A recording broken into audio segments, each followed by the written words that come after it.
So, hello, namaskar, dosto. So, today we have one particular article from the Hindu, and I would like to translate this particular article from English to the Hindi.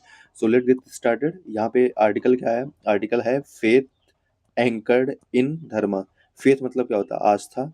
Aastha anchored मतलब होता है निहित होना, किसी चीज का निहित होना। इन धर्मा धर्म में। तो आस्था किसमें निहित है? धर्म में। ठीक है, ये इसकी हेडिंग है। तो यहाँ पे चलिए देखते हैं। यहाँ पे लिखा है faith trust confidence are as essential as the air we breathe.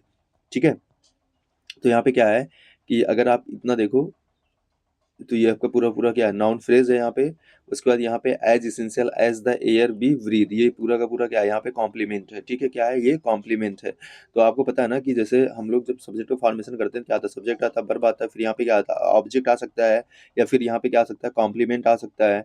ठीक है, यहाँ पे कुछ भी आ सकता है। तो ऑब्जेक्ट आ सकता है, कॉम्प्लीमेंट भी आ सकता है, या फिर यहाँ पे एडवर्ब भी आ जाए, सिर्फ ओनली एडवर्ब आ जाए, या फिर एडजेक्टिव आ जाए। ठीक है, ये भी आ सकता है। तो ये चीज़ आपको पता होना चाहिए। तो ऐसे ही है। अब सब्जेक्ट रूप में यहाँ पे क्या आ सकता है? नाउन फ्रेज भी आ सकता है, नाउन क्लॉज भी आ सकता है। ठीक है, तो यहाँ पे as a subject noun phrase क्या करता है? एज अ सब्जेक्ट क्या करता है? तो यहाँ पे ये चीज बताना चाहिए। तो यहाँ पे क्या होगा? फेथ हो गया, ट्रस्ट हो गया, confidence are essential as be as the air we breathe. तो जो है आस्था, विश्वास और कॉन्फिडेंस उतने ही महत्वपूर्ण है जितना हमें जो है जीने के लिए क्या चाहिए? हवा चाहिए। ठीक है, तो यहाँ पे एक चीज आपको यहाँ पे देखने को मिलेगा। यहाँ पे यूज किया गया है एज, डॉट डॉट एज। इसका मतलब, इसका यूज तब किया जाता है जब आप किसी चीज को किसी चीज के इक्वल दिखाते हो। For example, Ram is as tall as Shyam.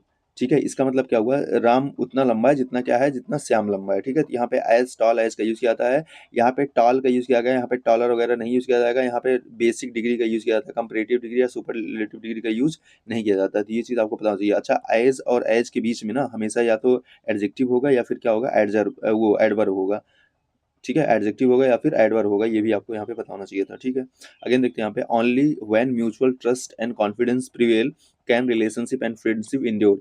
तो जब आपके क्या होगा? म्यूचुअल ट्रस्ट होगा, आपस में जो है विश्वास होगा और कॉन्फिडेंस होगा, कॉन्फिडेंस प्रिवेल करेगा, तभी कोई रिलेशनशिप क्या करेगा? आगे चलेगा। ठीक है, इंड्योर मतलब आगे चलना। ठीक है, अगेन है फ्रेंडशिप्स फाउंडेड ऑन।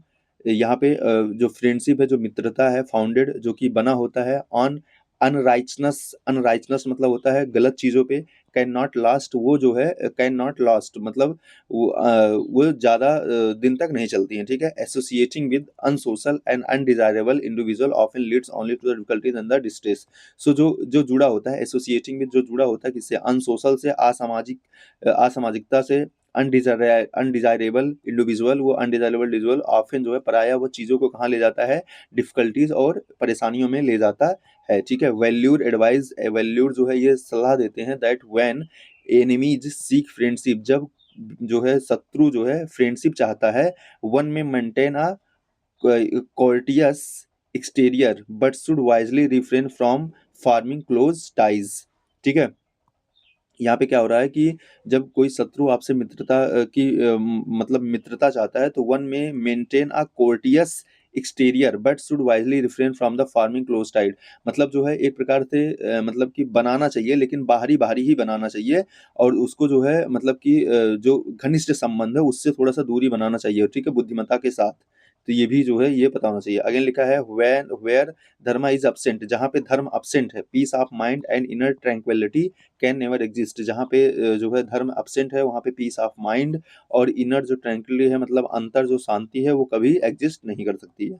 अगेन यहाँ पे है थन्नेरपल्ली श्री कृष्णा स्वामी इन अ डिस्कर्स, या डिस्कॉस बोल सकते हैं इसको। इसमें मतलब होता है प्रवचन। ठीक है, इम्फेसाइज्ड, इम्फेसाइज मतलब होता है जोड़ देना। इम्फेसाइज्ड जोड़ देते हैं that people should place their faith and confidence not only in the God but also in the various form of the dharma establish by him. तो यहाँ पे कहते हैं कि जो है पीपल को जो है अपना विश्व, आस्था और कॉन्फिडेंस सिर्फ गॉड में ही नहीं दिखाना चाहिए, भगवान में ही नहीं दिखाना चाहिए, बल्कि उन सभी चीजों में दिखाना चाहिए जो कि भगवान के द्वारा बनाया गया है। ठीक है, आगे यहाँ पे है आई आर इन अथि आथी चूड़ी urges us to cultivate a longing to do good. तो यहाँ पे जो है हमको क्या करते हैं? वो कहते हैं कल्टीवेट करो अपने आप में, जो है चीजों को कल्टीवेट करो as a longing to do good, मतलब अच्छा करने की चीजें जो है डेवलप करो। अगेन है राइचस डीड्स, मतलब अच्छे कार्य have the power to erase our sin. तो अच्छे कार्यों के अंदर पावर है कि हमारे पाप को क्या कर सकते हैं? खत्म कर सकते हैं, इरेज कर सकते हैं। ठीक है, सेज, सेज मतलब होता है साधु। साधु वेदा व्यास डिक्लेयर, वो वेद व्यास डिक्लेयर करते हैं that those protect Dharma will in turn be protected by धर्म इटसेल्फ।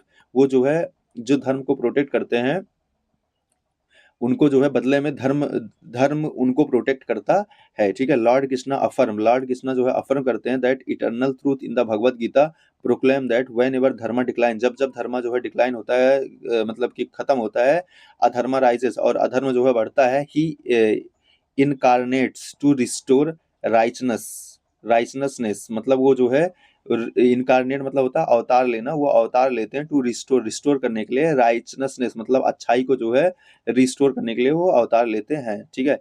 स्टेलिंग और द टॉकिंग अदर्स प्रॉपर्टी और belongings without their knowledge constitute theft and may even in involve claiming और celebrating ownership। तो यहाँ पे क्या है कि जो है, अगर आप किसी चीज को चुराते हो या बात करते हो दूसरों की प्रॉपर्टी को, जो कि belonging without their knowledge, जो कि उसके मतलब कि knowledge, belonging without their knowledge, जो कि उसके नॉलेज में नहीं है, कॉन्स्टिट्यूट क्या करता है, वो थेफ्ट होता है, वो एक प्रकार से चोरी होता है। मतलब आप किसी चीजों को चुरा रहे हो या बात कर रहे हो और उस व्यक्ति को उसका नॉलेज नहीं है, ठीक है, तो वो क्या कहलाती है, थेफ्ट कहलाती है। इवन इन इन्वॉल्व क्लेमिंग और द सेलिब्रेटिंग ऑनरशिप, या फिर आप जो है मतलब उसको क्या कर रहे हो, क्लेम कर रहे हो कि वो मेरा है, या फिर सेलिब्रेट कर रहे हो उसकी ऑनरशिप का, ठीक है, वो भी क्या है, एक प्रकार से चोरी है। उसी प्रकार से the soul that reside within us is the absolute property of the God. उसी प्रकार से जो हमारे अंदर जो सोल है, जो आत्मा है, वो क्या है, जो निवास करती है, वो एक भगवान की क्या है, पूरी की पूरी जो है प्रॉपर्टी है। And all beings are his subject, और जो है सभी ह्यूमन बींग उसके क्या है, सब्जेक्ट हैं।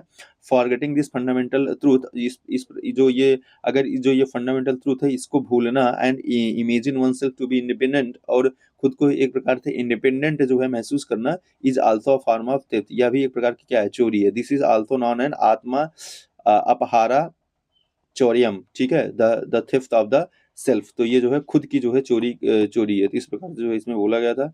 आई होप यहाँ पे समझ में आया होगा कि कैसे चीजों को यहाँ पे ट्रांसलेट करा गया है। Thank you.